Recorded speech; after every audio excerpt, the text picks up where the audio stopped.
Boa noite, queridos amigos, frequentadores, voluntários da nossa casa, do nosso reencontro. Mais um dia de reencontro. Eu convido a todos que possam, nesse momento, deixar a mente tranquila, o coração em paz, acalme os seus sentimentos, se coloque numa sensação de profunda paz. E que possamos, através desta paz, receber dos amigos espirituais muita luz, muito amor, fraternidade em nossos lares, em nossa família, que os espíritos possam estar abençoando a nossa saúde, o nosso bem-estar físico, emocional e espiritual. E que possamos agradecer também neste momento ao nosso querido colaborador, Jair Cousin, palestrante da nossa casa, voluntário do acolhimento e voluntário também colaborador do nosso trabalho de desobsessão. O Jair é o palestrante desta noite e traz para nós o tema Pobreza e Riqueza. Seja bem-vindo, Jair, uma boa palestra e a todos que estão nos ouvindo. Muita paz e muita luz. Boa noite, meu nome é Jair, sou um palestrante do Reencontro e estamos aqui nessa noite para falar um pouquinho com vocês. O tema da nossa palestra hoje é pobreza e riqueza, algo que a gente vive o dia todo correndo atrás dos bens materiais por algum motivo que a gente não sabe bem explicar. Nós vamos falar um pouquinho hoje sobre pobreza e riqueza para que a gente possa refletir sobre esses assuntos. O que seria riqueza? Riqueza em termos materiais, a pessoa rica é aquela que tem muitas posses, ela tem bens, tem casa na praia, casa no campo, uma conta bancária recheada, ou seja, ela não tem falta de nada. Enquanto que seria uma pessoa pobre? Uma pessoa pobre seria aquela que pouco tem ou que nada tem e que vive simplesmente com as suas pequenas posses, sobrevivendo. E o que é engraçado é quando a gente tem na campanha eleitoral, a gente consegue saber que existem pessoas abaixo da linha da pobreza. São aquelas pessoas que infelizmente vivem da caridade, vivem do bem do próximo, vivem da necessidade que alguém o auxilie. Mas temos um outro tipo de pessoa, aquela pessoa que não importa o quanto tenha, ela está sempre reclamando de tudo. Reclama do governo, reclama da sorte, reclama de Deus, ou seja, ela está sempre insatisfeita. Uma característica muito forte dessa pessoa é o que nós chamamos de inveja. Basicamente, ela sempre está vendo o que o outro tem. Então, não importa o quanto ela tenha, importa que o vizinho tem um carro mais novo, alguém viajou para algum lugar que ela não foi. Então, ela está sempre questionando, ou seja, sempre invejando. Existe um outro tipo de pessoa, são aquelas pessoas que infelizmente estão satisfeitas com o que tem porque Deus deu aquilo a ela. Elas são infelizmente acomodadas. São aquelas pessoas que não brigam, que não estudam, que não batalham por uma vida melhor. Mas tudo isso daí tem um motivo para que a pessoa possa entender o que ela está passando. Agora, o que seria realmente uma riqueza na nossa forma de ver? Algumas pessoas entendem que a riqueza é aquela pessoa que tem bens materiais, é aquela riqueza material. Outras pessoas entendem que a riqueza, a maior riqueza que ela tem é a saúde. Aquela pessoa que tem boa saúde, que vive muitos anos, então a saúde é um patrimônio muito grande. Outras pessoas entendem que ter bons filhos, ter filhos que foram educados, que cada um define a sua riqueza como uma forma que ela pode ver, harmonia no lar, paz de espírito. Então são coisas que a gente acaba vendo que para ela é uma riqueza. Agora, para a gente entender um pouquinho bem o que seria riqueza, vou contar a história de um pai muito rico, que queria mostrar para o filho o quanto eles eram ricos. ele resolveu encontrar uma família mais no interior e resolveu passar um dia, uma noite com seu filho lá. E passaram o dia, essa noite, no dia seguinte, voltando para casa, o seu carro potente, novinho, ele perguntou para o filho como é que foi a viagem. Ele falou, foi boa. Ele achou estranho. Mas você gostou? Foi tudo bem? Tudo bem. O pai ficou assim meio sem graça, ele queria ouvir mais e perguntou para o filho, mas veja, o que você aprendeu nesse dia e nessa noite? Aí o filho encheu o peito e falou com muita alegria, pai, eu descobri o seguinte, nós temos um cachorro gordo, orgulhoso, que faz uma cara feia para aquelas pessoas que nos visitam. Essas crianças têm 4 cachorros. Mal eu cheguei, já estavam brincando comigo, rolando no chão, pulando a cerca, fazendo a maior festa para os amigos dos seus donos. Eu também descobri que nós temos uma piscina muito grande, essa piscina que está sempre vazia, então, porque nós escolhemos quem pode entrar nela ou pode brincar em sua volta. Mas esses garotos, eles têm um rio com águas límpidas, que fazem 1000 curvas e ainda tem peixes nesse rio. Nós temos uma varanda iluminada com muitos móveis. Esses garotos têm um céu, uma lua e muitas estrelas. E a gente deitando naquele tapete de veludo verde, a gente não consegue contar quantas estrelas existem no céu. Essas estrelas e essa lua que ainda ilumina o caminho que as pessoas passam.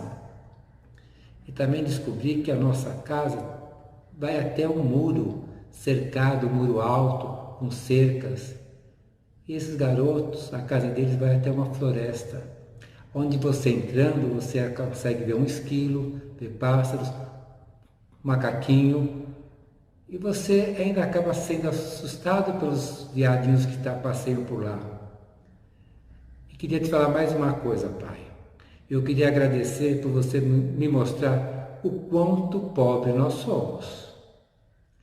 Então a gente vai analisando que, de repente, a riqueza para algum não tem valor nenhum. Eu conheci uma pessoa tão pobre, que ela só tinha dinheiro. Então a gente vai pensando que existe hoje segregações de classe social. Agora, uma coisa que todos nós temos, aquilo que Deus nos deu.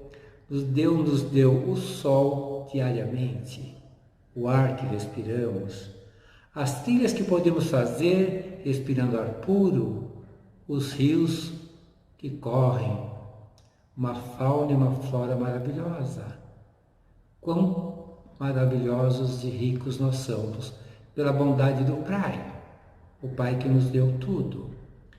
Eu fico pensando que a gente tem algumas visões muito tristes e a gente tem algumas histórias que nos contam e a gente fica assim surpresos.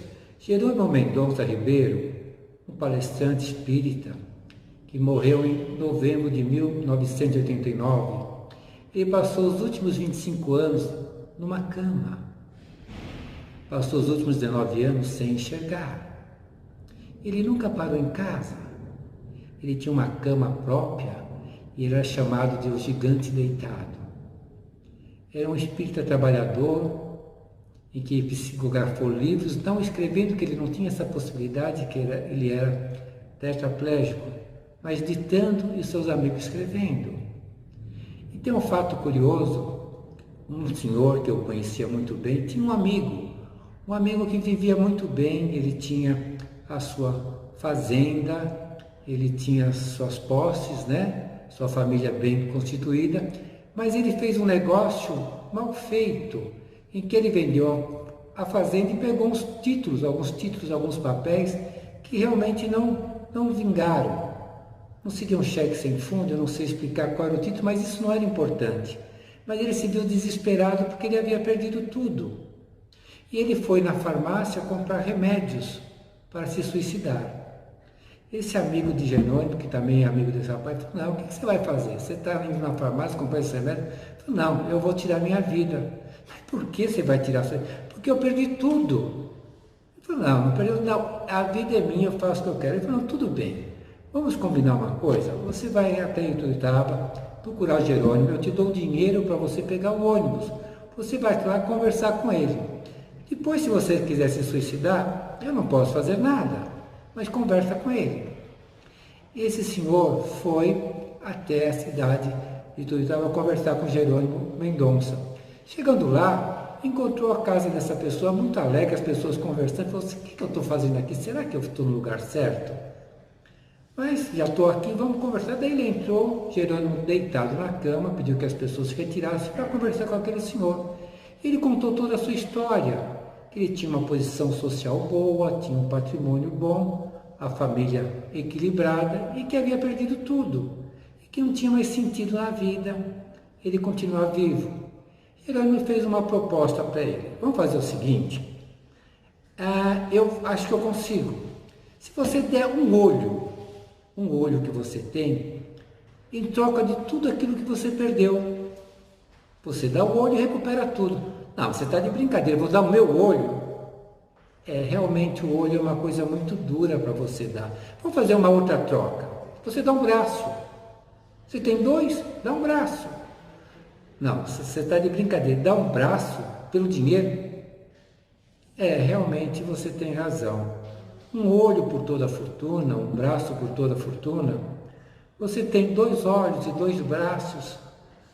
Quão milionário você é. Então, às vezes a gente acha que, veja, eu tenho tudo, mas eu não reconheço nada.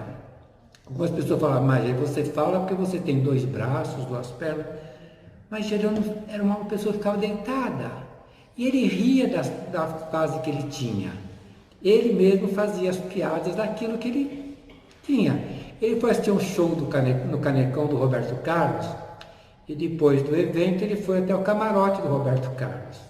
E daí conversou com o Roberto Carlos, seu show foi maravilhoso, você foi muito aplaudido. Mas quem vai sair carregado nos ombros serei eu. Porque ele só andava na cama. Então é uma pessoa que vivia feliz, recomendando que todos trabalhassem. Não vou falar muito dele, que não é o nosso tema, a gente vai um dia falar só dele, que é uma história maravilhosa e um exemplo de vida maravilhoso. Mas vamos falar da nossa reencarnação. Nós estamos reencarnando novamente por algum motivo que Deus permitiu que a gente reencarne. E nós, nas sucessivas encarnações, nós vamos ter que passar pela prova do poder, da riqueza e da pobreza, para que o nosso espírito possa crescer e evoluir. Então, às vezes você fala, puxa vida, mas eu tenho que passar por isso? Eu afirmo, embora a gente não reconheça muito, nós passamos normalmente por aquilo que nós pedimos. Quando nós vamos reencarnar, a gente acaba vendo. Nós escolhemos as nossas provas, nós pedimos aquilo que nós desejamos passar. Então, as pessoas falam assim, mas imagina que eu pedi. Eu afirmo, não, realmente você não pediu, porque nós pedimos coisas muito maiores do que aquilo que a gente deveria suportar. A espiritualidade nos fala assim, olha, vamos fazer uma coisa, Jair, só 20% do que você quer. Só 20%, porque às vezes você vai pedir alguma coisa lá e a espiritualidade sabe que você não tem condição, então eles mandam você diminuir, e eles diminuem. E quando nós chegamos aqui, passando por 10% daquilo que nós queríamos passar, nós falamos, imagina que eu pedi isso, imagina, mas nunca que eu iria pedir uma coisa dessa. Mas nós temos a necessidade de passar e evoluir espiritualmente. Sendo que a riqueza que nós queremos e corremos atrás dela todos os dias, ela acaba sendo um pouquinho mais difícil para nós nos ligarmos a Deus. A riqueza acaba sendo uma coisa, um véu que vem, que nos liga muito ao orgulho, à vaidade, à sexualidade. Não que seja uma coisa impossível de você conseguir superar e crescer, mas é uma coisa difícil porque você acaba vivendo muito mais a parte material do que a parte espiritual. E a pobreza a gente acaba vendo que a gente tem uma vida mais simples, e a gente acaba nos ligando mais a Deus, pedindo aquilo que nós necessitamos. E com a certeza que eu tenho, Deus não dá mais nada daquilo que nós conseguimos passar. Nós somos criados à sua imagem e semelhança, não para sofrermos, mas para sermos felizes e evoluirmos, porque esse é o objetivo da nossa reencarnação. Então a gente fala, puxa vida, mas como é que eu vou superar minha fase? Nós reencarnamos com o anjo de guarda maravilhoso. Nós conhecemos o anjo da guarda do Divaldo, do Chico nós conhecemos. E o nosso anjo de guarda, quem é? O nome não importa. O que importa é que aquele espírito companheiro que está nos acompanhando, nos auxiliando, para que a gente possa crescer com as dificuldades. Nós, no nosso dia a dia, nós sempre achamos mais dificuldades do que nós temos, talvez pela pouca fé que nós temos, a fé que vai somente nos transformar e fazer o nosso crescimento. E nós, quando vemos na nossa reencarnação, nós esquecemos do que nós tivemos no passado. Quem sabe no passado nós já tivemos a riqueza, o poder, e nós não fizemos o bom uso disso. E agora, talvez nós passando a fase da pobreza, a gente vai falar, puxa vida, mas que dificuldade passar pela fase da pobreza.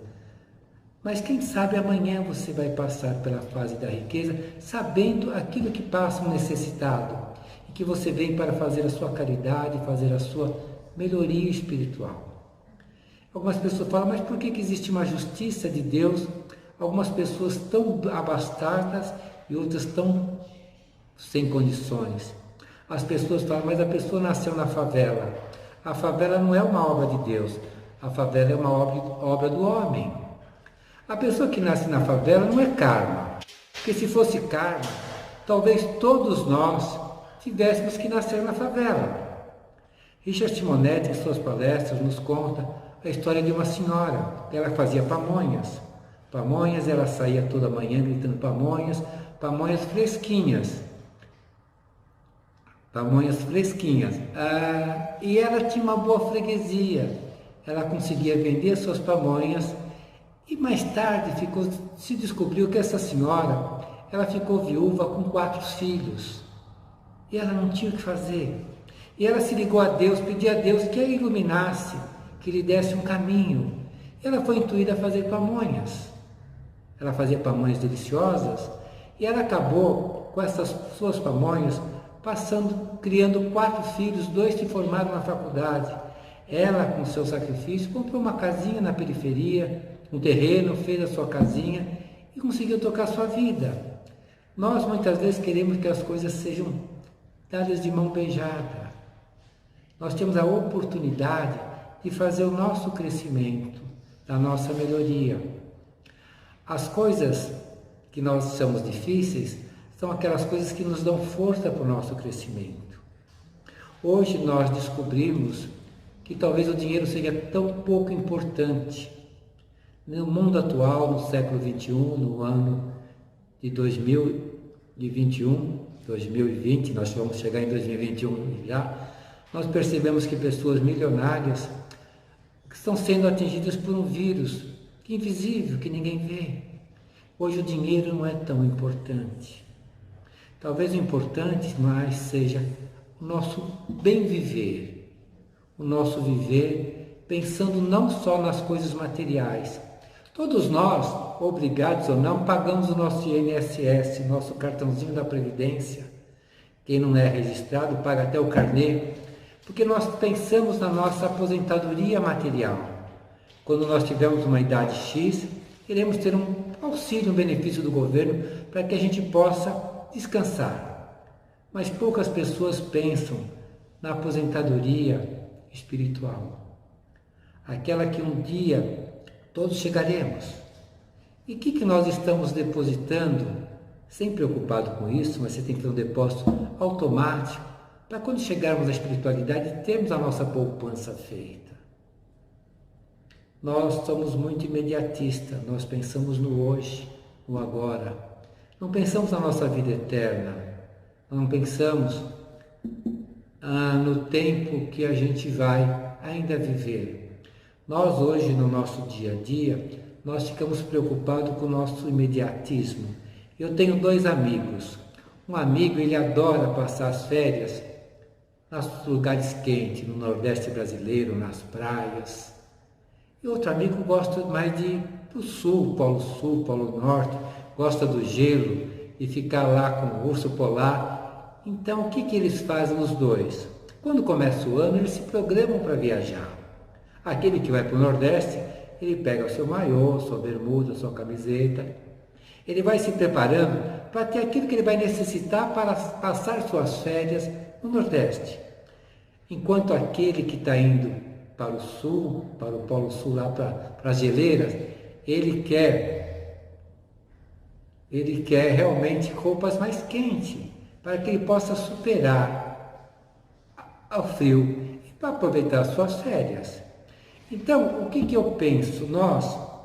Quando nós encarnamos, nós temos que começar a preparar nossa malinha para a nossa viagem. Se nós olharmos em casa, nós devemos ter ou no guarda-roupa, ou embaixo da cama uma mala. Se vocês não tiverem achando a mala, eu tenho um lugar mais fácil para achar. A nossa mala de viagem é o nosso coração. Nessa mala, nós temos que fazer uma revisão diária. O que nós estamos colocando na nossa mala? Se nós formos para o Nordeste, deve pôr um maiô, uma regata. Mas se nós formos para a espiritualidade, o que nós temos que colocar na nossa mala? O que nós já colocamos nessa mala? Será que nós colocamos muita inveja, muitos ciúmes, muito egoísmo? Ou nós já colocamos muito amor, muita caridade? Lembro que a nossa mala é muito pequena e temos que fazer uma revisão do que tem nessa mala hoje. De repente, nessa mala tem coisas que nós não vamos usar na espiritualidade. Será que na hora de nós revemos a nossa mala, revemos as nossas atitudes? Temos que realmente nos preparar, que se Deus quiser, pelo que eu não consigo ver vocês, porque pela televisão é difícil, mas as pessoas estão me vendo aqui, eu posso afirmar que vão viver no mínimo mais uns 80, 85 anos, não mais do que isso. Mas nós não sabemos se nós seremos chamados para a espiritualidade amanhã. Então acho que a partir de hoje a gente tem que começar a olhar como é que está a nossa malinha. O que nós temos nessa mala? Aquilo que realmente vai ser útil na espiritualidade. Porque lá, quando nós chegarmos lá, se poucos tivermos, teremos poucas coisas a requisitar. Mas se nós fizermos a nossa lição de casa, teremos realmente uma boa acolhida. Nós tivemos uma encarnação que realmente não foi fácil nós conseguirmos chegar até essa vida. E nós não podemos passar nessa vida desperdiçando. Essa vida foi muito difícil ser conseguida. Não é que nem a gente vai dar sinal que o metrô da espiritualidade vai passar no horário certo para nos trazer. Você precisa de bônus, horas, trabalho. Então, por que perder essa nossa chance nos preocupando com as riquezas materiais? Temos que preocupar com as nossas riquezas espirituais. Não que a riqueza material não seja importante. Ela é importante para que a gente não se torne um peso para a sociedade. Mas não tem que ser o principal. O principal é o nosso ser, não o nosso ter. Acredito que a gente possa fazer uma reflexão e estar sempre atento com o olhar e vigiar, porque nós somos sempre atraídos pelas coisas mais fáceis, pelas coisas mais gostosas. A gente pensa que a gente deveria ter uma casinha branca no morro e que lá a gente descansasse. Descansar, nós vamos talvez ter muito tempo para descansar. Se bem que diz na espiritualidade que nós descansamos aqui na Terra. Mas nós temos que saber que nós temos que nos preparar o nosso caminho para chegar na espiritualidade. Que seja um caminho com paz, com alegria, com muito amor. E que a gente possa lá chegar com alegria, não tendo com que nos preocupar com quem iremos encontrar. Porque nossa lição de casa foi feita aqui na Terra. Lá não terá como nos esconder, não terá como a gente enganar os outros. A gente acaba chegando lá e tudo está descortinado. Então, eu digo a todos nós, temos que todos os nossos dias fazer a nossa oração diária para que a gente possa estar ligado ao Pai. Não estar ligado às coisas materiais. Nós temos que estar ligado aos assuntos materiais, mas não ligado e preso. Não ficarmos presos às coisas, porque amanhã, quando desencarnarmos, nós vamos ter a ideia de que tudo que nós temos hoje é empréstimo de Deus. Nós não levaremos nada que nós temos hoje. Algumas pessoas, quando desencarnam, eles não estão mais vivos, mas eles continuam tomando conta da sua casa, tomando conta do seu carro, da sua BMW, e que eu sempre falo, qual o tempo que eu tenho? Eu tenho que tomar cuidado para não estourar o tempo. Mais 2 minutinhos? Ok, vamos ficar com 2 minutinhos, porque nós temos que também estar sempre atento à disciplina de horário na nossa vida, em tudo que fazemos. Mas voltando àquela pessoa apegada a tudo, a sua casa, ao seu carro, quando ele desencarna, ele fica tomando conta da BMW que ele importou, no tempo que não tinha BMW no Brasil, e ele fica lá, e para surpresa dele, quem que vai andar na BMW? Normalmente é o genro. E quem que ele vai levar para passear? A sua sogra. Então, aquilo que nós temos hoje, temos que saber que nós somos meros administradores. Não somos donos. Nós somos responsáveis pelo bom uso. Então, aquilo que nós temos que saber que é para o nosso bom uso e não para retermos isso, sermos nossos e não mastigarmos para nada. Nós, talvez hoje, não estamos passando pela prova da riqueza que todos nós estamos tristes, talvez a nossa prova da pobreza, que é o maior número de pessoas. E sabemos que a riqueza, ela não fica na mão de uma pessoa eternamente. Deus faz com que ela mude de mão em mão, de país em país, de continente em continente. Então ela está sempre mudando. Então vamos fazer a nossa preocupação maior no nosso patrimônio espiritual, que é a nossa força. Então, felizes que estamos pela oportunidade que tivemos de estarmos falando com todos aqueles que estiverem presentes aqui hoje e que tiverem um tempo de ouvir-nos, para que possamos fazer uma reflexão e estarmos sempre ligados ao Mestre Jesus, para que possamos nos melhorar no nosso dia a dia, que as nossas dificuldades possamos ter Ele do nosso lado, nos auxiliando. Nesse momento de paz, de alegria e amor, abrimos os nossos corações e vibramos intensa e amorosamente por todos os planetas, em especial pelo planeta Terra que nos acolhe, nos dá a oportunidade de reencarnação e evolução espiritual. Vibramos por todos os países, em especial pelo nosso querido Brasil, pelos seus governantes, pelos seus dirigentes, e vibramos intensa e amorosamente por todos aqueles que estão num leito de dor, não importando qual a doença, mas que eles possam receber a bênção do médico dos médicos de Jesus, que possa aliviar as suas dores. Vibramos intensa e amorosamente pelos nossos familiares, pelos nossos amigos, pelos nossos companheiros de jornada, que estão nessa lida, junto conosco para o nosso crescimento. E pedimos licença também para vibrar pelos aqueles nossos irmãos que chamamos de nossos inimigos, que estão nessa lida para a nossa reconciliação e evolução espiritual. Pedindo licença, vamos vibrar por nós mesmos. Encerramos o coração que Jesus nos ensinou. Pai nosso que estais no céu, santificado seja o vosso nome. Venha a nós o vosso reino. Seja feita a vossa vontade, assim na terra como no céu. O pão nosso de cada dia nos dai hoje. Perdoai as nossas ofensas, assim como nós perdoamos aqueles que nos têm ofendido. E não os deixeis cair em tentação, mas livrai de todo o mal. Que assim seja, graças a Deus.